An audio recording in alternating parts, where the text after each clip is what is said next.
La Resortera.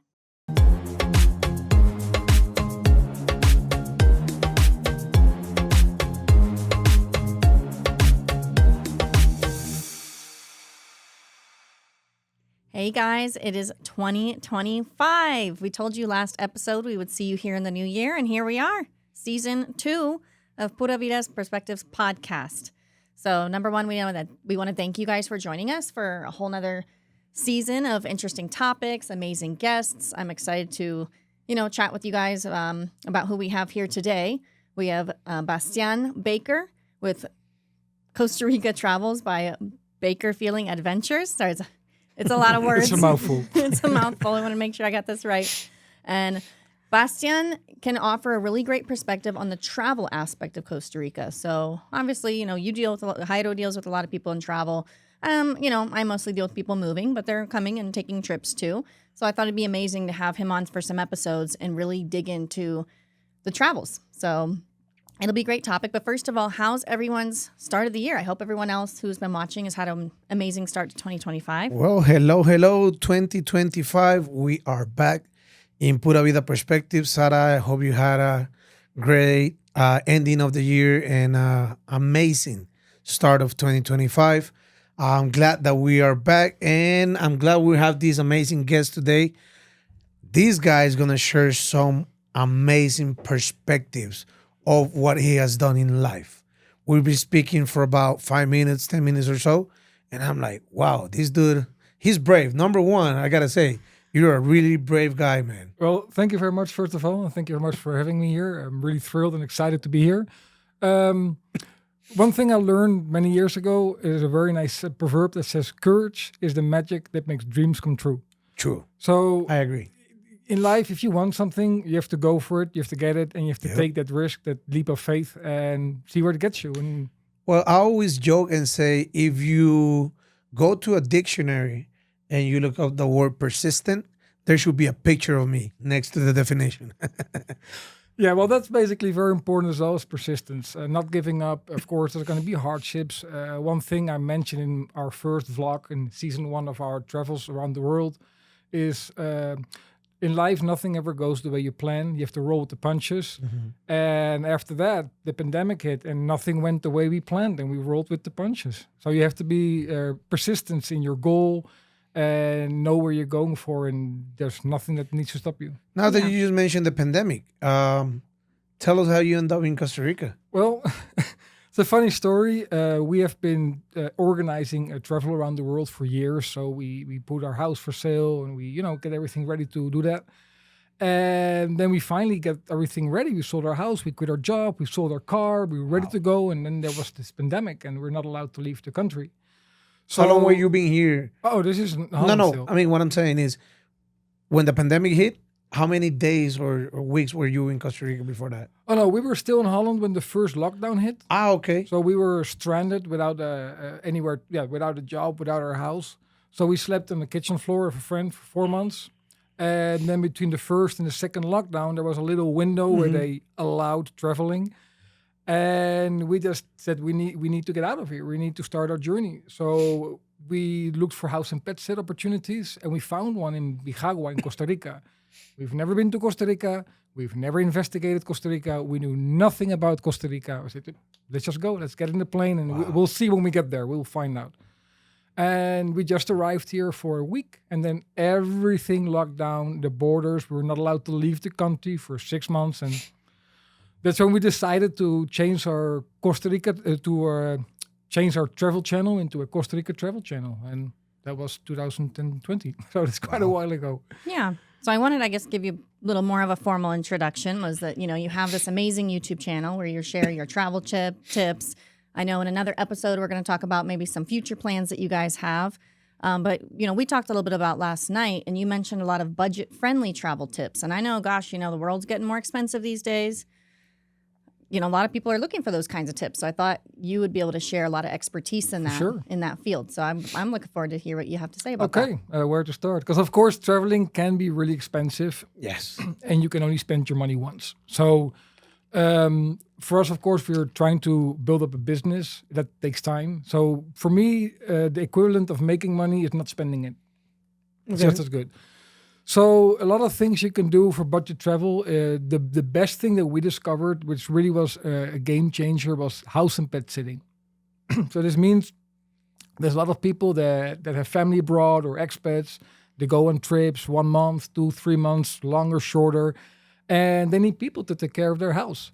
And most of these places, they have animals, so they want people to take care of the house and the pets. So while you do this, you're staying for 1, 2, 3 months in one area, giving you the opportunity to explore this area in depth, and you're saving on accommodation. And I have a question. How do you get these people to trust you if they don't know you? the first time it's a leap of faith. Of course, this is like there's like websites for this. So you Okay. have a profile, like much on a dating website. Okay. So it really is up to you to have a good profile, to have pictures of you with animals, to have people that vouch for you, like, hey, I know this guy, I grew up with Okay. dogs. So the better your profile, the better, of course, you can, when you apply for a house sit, and then, of course, also your sales pitch. And one trick, if, for example, if you look at a house sit and their dog is called Fido, you're like, oh, we looked at your pictures and Fido looks amazing. You know, you have to make it like personal, and that's how you attract those house sits. And once you're finished, you'll give a review to the homeowner, and the homeowner will give a review to you, which stays on the website. So the next time, now it. you got a review. Got it. So after like 2 years or so, we were actually able to stop paying for the for those websites and get mouth to mouth, get all these houses offered, and we actually get to reject houses as we had more houses. People wanted you to go, Correct. and you say, I'm busy. Yeah, we actually had people that changed their trip because they said, we really want you guys to be Okay, in our. So it's nice. really flattering. Nice. That's really cool. Nice. Wow. I love that. Okay, so first budget. I know we're going to talk a little bit more about house sitting in another episode. But so first tip you'd say would be to try to break into house sitting, and that would be a good budget friendly. Yes, because that breaks kind of the biggest expense, which is accommodation. And even if you say, oh, I'm going to go to Costa Rica for a month or for 2 months, that's still a viable option to save money. The second thing is, for example, a lot of people that come to Costa Rica, waterfalls and wildlife, and they pay a lot of money to go on this tour and that tour. And there's plenty of places where you can go which are quiet. If, for example, you go to the Osa Peninsula, Puerto Jimenez, it has a lot of things that is Costa Rica, but there's not as much tourism. So you got a lot of places where you can go and do the same kind of things or activities cheaper. There's a lot of free places in Costa Rica you can visit. For La Fortuna, you got these hot springs. There's a free hot spring you can visit, or you can pay a lot of money for a hot spring. And the same is with tours, which operator you're going. Are you going to the big operator, or you're taking a local? So there's always ways where you can find places that are either budget friendly or for free. And those, you have to really look for those nuggets before you go somewhere, and do some research to know for sure that you're not paying the top dollar. Because, of course, tours in Costa Rica are expensive. Yeah. Yeah, they can be. What was your guys' favorite, maybe one of your favorite things that you guys have done so far in your years? In Costa Rica, Yeah. Manu Antonio and Corcovado, and that's basically what for me is the most amazing thing about traveling. What really ticks my boxes is wildlife, nature. So Costa Rica, of course, is 6% of the world's biodiversity. So there's plenty to see here. But of course, Manu Antonio, it also has the beaches, and it has the monkeys, the sloth, and all this stuff. And the same as Corcovado, where you can find 3% of the world's biodiversity in general. There's always something to discover. So for me, places with nature, that's, top of the list. And also wildlife for free. For free. For example, and there's a lot of places where you can go into the Just forest walk for in. free, and you always see something. And even after 4.5 years in Costa Rica, we still go on a hike and find this little bugs or spiders with crazy colors, and it never ceases to amaze us. Yeah. Well, that's the thing here in Costa Rica. We've been told Costa Rica is expensive, which it can be, but there are ways to save lots of money. Correct. How do you do that with food and other stuff? Well, for example, in our personal experiences, we have our YouTube channel that also serves like a bargain chip. So, for example, we arrive in a place, we go through all these restaurants, and we offer our services in exchange for a video. So we make a video, 10 best restaurants in Tamarindo. So we get the food in exchange for partaking in the video. And it's the same we did with our tours. So all the tours that we did in the 4 years, we have done this on base of exchange. So we don't pay for the tours. We make them a video. And on top of that, if people book a tour on our behalf, they get a discount. So that's kind of like an agreement that we make with every tour operator. So then people that come on our behalf also benefit from that service. Okay. That's amazing. I love that. And with accommodations, I'm sure that can maybe have you guys ever used that same plan for accommodations too? We have for a couple of hotels, but of course we mainly did the house and pet sitting. But we have done a couple of hotels also here in San Jose where we stayed for like a week in exchange for our video services. And of course, it's a win-win because that also gives me the material to make videos for our channel. So I'm producing material. Everybody gets a discount. Nobody has to draw the wallet. Everybody is happy. So it's kind of a win-win for everybody. Yeah, in different episodes, we spoke about if someone wants to come live in Costa Rica, kind of do what you do. Explore different areas of Costa Rica. Like, don't just sell your house and say, all right, I'm going to come and buy in Pérez Celedón. I'm going to buy in Guanacaste. Move around. I mean, For sure. be in different places because not every area in Costa Rica is the same, right? What's your perspective on that? I'm 100% with you. Oh, excuse me. Costa Rica is one of the few countries in the world that has multi-climates. So it's really different if you are in Guanacaste or you go to the Caribbean coast or you go... But it also is important, are you there in January or are you there in March? Are you there in the dry season or the rain season? So before you come to Costa Rica and buy, definitely travel around, talk to people, to the locals, to the expats, ask for their opinion about the area. How is this all year round? What facilities do you need? What are you expecting? That's very important to have that clear and then move around so you know every area, which area talks more to you. Some people are crazy about Arenal. Some people hate it. They would rather be in Pérez Celedón. Other people rather be at the beach. So it's important to make a list of demands that you expect and then go around the country and find your fit. Yeah. Okay, my question for you would be, you guys have done a lot of house sitting in the country over the years. Where's been your favorite place? Because I know maybe you guys have kind of gone where the jobs have taken you, but where have you guys really loved the most? Our favorite place as to staying long term is where we are right now, Pérez Celedón. That's for two reasons. We really like the area. It's in the mountains. We have a beautiful sunset. We are at top of the valley, so we look into the city from above. We see the sun coming up at the Chiripo mountain. It's amazing. There's jungle. There's toucans. There's more than 200 species of birds. It's really crazy. And it's only 40 minutes to Dominical.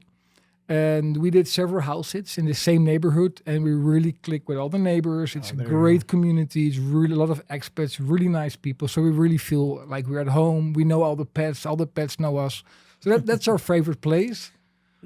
But last year we did a house sit in Tamarindo, and because we've been working for 4 years, like working and not having a break, for us, that 7 months on the beach, that was just a really, really good break. But I wouldn't live there. It's more like, to spend some time in the summer, but not for living. I understand you do house pets. What's the wildest crazy pet that you ever said? A duck. And not because it was crazy, but that duck it was a Mandarin duck. And though they had more ducks, but this duck actually had the pool. So the entire pool had salt water for the duck. So the pool was for the duck, and that had like special treatment and special food. And it was kind of funny to have that duck around. That's amazing. I thought he was gonna say like a horse or something like that. I was gonna ask you if you had a favorite pet that you took care of. I do. I can say that with kids, you can't really say, "Oh, this is my favorite." There are two dogs that really stole my heart, and one of them is actually where we're staying right now in Pérez Celedón, Specos. That's a very big dog, but he's like, he thinks he's really small, and he's just adorable, and he got this twinkle in his eyes, and I fell in love with that dog. And another one in Arenal, we did like 4 or 5 houses for the same house, a dog called Teddy. And that's also like, he doesn't like a lot of people. So when that dog takes a like to you, it is really nice. And it's always nice to reconnect with animals when you see them again after a while. And they're happy to see you. And so with every dog you bond, but there's always a favorite. All right. For sure. Does it ever feel difficult to leave them at the end of your With time? some, like with the Teddy, like I said, it does really ache my heart when we drive away and we're like a block away. It does like a lump in my throat, like, oh, we're not going to see Teddy for a while. And now Teddy moved back to the States, so we're not going to see Teddy at all. And, you miss the dog and you miss that contact. But But yeah, that's what I said. When you come back to a house sit and the dogs recognize you, that's really like, it's really cool. Now, can you tell me your perspective about neighborhood or the neighbors or the people on the area that you're living at? What's it like? I mean, because you're a new guy, you move in, and within the next 2 weeks or so, people see you every day. What's your perspective on being on different places? Well, I must say, How do people treat you? Really nice, Or how do you actually. get to engage with the other people within the community? well, as for house sits, a lot of times you get thrown into the neighborhood WhatsApp group in case something happens. So we noticed, especially with people from Canada and the States, they're very welcoming. They're very willing to say, hey, there's a new people. Let's all have a gathering. Let's have a potluck. Let's have lunch. Let's have dinner and get to meet each other and get to love meet it. the neighborhood. And we had that virtually in every place we go. There's such a nice community. And then everybody has their own. You got chicken, so you give me eggs and you give me some tomatoes. And love this it. guy brings bananas. And it's really everybody's exchanging food. If And, you bring tomatoes, you're a king. okay, invite me next time. I'll bring tomatoes. No, because they're very expensive right now and Oh, hard they hard sure to are. find. Absolutely. So you bring tomatoes, you're the king. You're the well, I'm king. glad you're talking about this because we have an episode called Making Friends in Costa Rica, right? Yeah, I like making So- friends, building community. So we have here a personal story of someone that can tell and testify.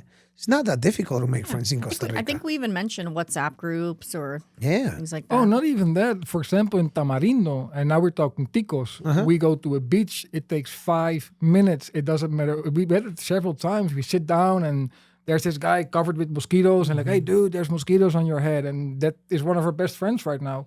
And then somewhere you're sitting with a beer and this dude is looking at you like, hey, you want another beer? And I don't know this guy. Well, why not?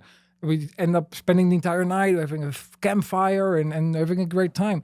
And we're still in touch with these people. It's really easy to get connected, especially in Costa Rica. People are super friendly. Yeah. Oh, yeah. And now with you, like you guys moving to so many different areas, that's a good. I have a bunch of friends all over Costa Rica. Oh yeah, that's great. That's great to have these networks. It's always handy when you go to a place, you got a bunch of friends there and happy to see you, or you need something. Oh, I got contact for this, or you got a contact for that. Networking is really important. I agree. I totally agree. It is. All right. So house sitting, you said, I guess for me, I guess that's travel wise. Okay. Actually, okay, little one traveling. So I'm obviously not home right now. I stayed the night here in the area last night. But rather than going out for breakfast, I just brought my breakfast with me. And I even got enough to get my little lunch. So maybe just Costa Rica eating out at restaurants, depending where you go, can be pretty darn expensive.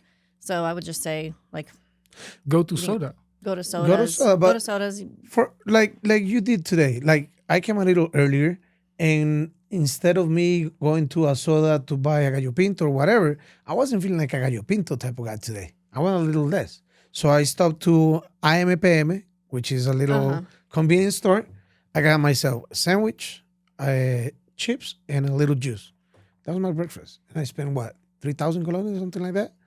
I mean, you can manage your budget in so many different ways. Correct. Because I was actually kind of feeling fruity today, getting fruits. And Feeling fruity. I think with fruits would have cost me 1,400 colones. So I mean, and that would last me until lunch. Yeah, I got a banana, avocado. I bought cottage cheese the other day. There you go. So at the end of the day, to go back to what Sarah was saying about budgets, sometimes it's also really what you feel like, Correct. and you don't have to spend a lot of money. For example, the example we're in right now on a breakfast. No, No. for sure. And like I said, a lot of people have fruits and vegetables in their yard, and a lot of these houses as well. You wake up in the morning, you grab the eggs from the ducks or from the chicken. You go to get some vegetables from the vegetable yard. You get some bananas, and you make your own breakfast. You can save money on that. And in Costa Rica, a lot of times you can even find these fruits and vegetables growing on the side of the road. So you don't even need to go all that far as to have it in your own yard. Yeah, like the jocotes, mangoes. Oh, nice. Yeah, bananas. Oh, there's a lot of fruit and. Yeah. Something cheaper to eat healthy here. So if you're Correct. going to be traveling, you're on a budget, just eat at home more or get a place that at least has a little refrigerator or something where you can heat some But it's stuff also up. about the comfort. For example, we talked about budget travel. Example, we went to Australia years back, and a ticket from the Netherlands to Australia, so it's a lot of money. But we find, for example, a company called Kiwi, and we got it for half a price. But then you have 7 layovers. Oh. And then people, how do you do that? Well, that depends. For example, one of the layovers was in Dubai, and we just decided to stay there for a couple of days. Then another layover was in Bali. We decided to stay there a couple of days. So we saved money on that flight by breaking it in half. And then those layovers, we just used them to stay there for a couple of days and make the trip like, now we've seen 3 countries. So there's always ways to get things cheaper, but sometimes you have to give up some comfort. So that's also the question, like how comfortable you want to be. Okay. I love that. I just wrote that down for myself because I want to prioritizing travel a little bit this year. Towards the end of the year, I want to take a larger trip. So definitely buying tickets ahead of time, I'm seeing, helps a lot too. As far as the car rentals, I always tell my customers, if you want to save money, book in advance. Always book in advance as soon as you have plane tickets, because that will save you money. Because And disappointments. exactly. As far in car rentals, as the trip gets closer to your dates, it's going to be more expensive. Oh, yeah. But if you book in advance, you'll save a lot of money. So what you say, yeah. And of course, it's when are you coming? Are you coming in the peak of the high season? Or you're coming, of course. There's plenty of places course. where it's not raining because people think, the rain season in Costa Rica, it's raining all day. Yeah. It depends when and where you are. And that also depends on the price. So plan your trip accordingly to those kind of things. Yeah, maybe in the off season. I always encourage people to come during the off season. I mean, I think it's a great time. It's more fresh. It's more comfortable. After April. Yeah. Well, the beneficial part of they said the rain season, we call it the green season, is that you get 50 shades of green. Everything is blooming. Everything is growing. You want to go water rafting. The rivers are really, really good for that. The waterfalls are at their best. So if you really want to see Costa Rica flourishing, the rain season is the better season for that. All right. What else, Sarah? No, I mean, I think that was a lot of really good tips. We covered kind of food, how you can save on your accommodation, when seasons you should come, buying plane tickets. I mean, that's kind of those are the larger expensive travel and activities. You know, opting for because some of these activities are really expensive, but you can do something very comparable for a lot less. There are a lot of parks and places in Costa Rica that are not as known to the public. Even some places that are not as known to most locals that are either really cheap or free. For example, El Cerro Pelado, close to Cañas. Cerro Pelado. Oh, come on. They say amazing. I never done that walk, but they say the sunrise at that place, it's one of the most gorgeous things you can ever see in life. It's amazing, and I think it was only a couple of dollars the entry. It's a 45-minute hike. You go. It's an ancient volcano. Not many people know that it's an ancient volcano. So you get up to the rim, and you can see actually entire Guanacaste as far as the eye can reach. You can actually see. It feels like you can see the entire country. It's really amazing view. Now, besides for the killer view, if you would come there, like you say, at sunset, or sunrise, or stay there for the night and do stargazing, because there's nothing there. It's just it's dark. It's dark. amazing. It's really worth your while. I really love being out on the beach on our like really dark part and just look at the stars. It's amazing. It's like you're in a movie. You can stay there for hours, really entertaining. Yeah, absolutely. That's a great place to do that. Yeah. All right. I think it has been a really good first episode for the 2025 season. Thank you for coming over. Pleasure. Thank you for making the drive. And on the next episodes, I'm sure we're going to find more about you and about your future adventures that look pretty good. Thank you very much. I'm looking forward to that. All right. Thanks, guys. And we'll see you in the next episode. And I hope you guys all had a great start to your new year. All right. Pura vida. Pura vida.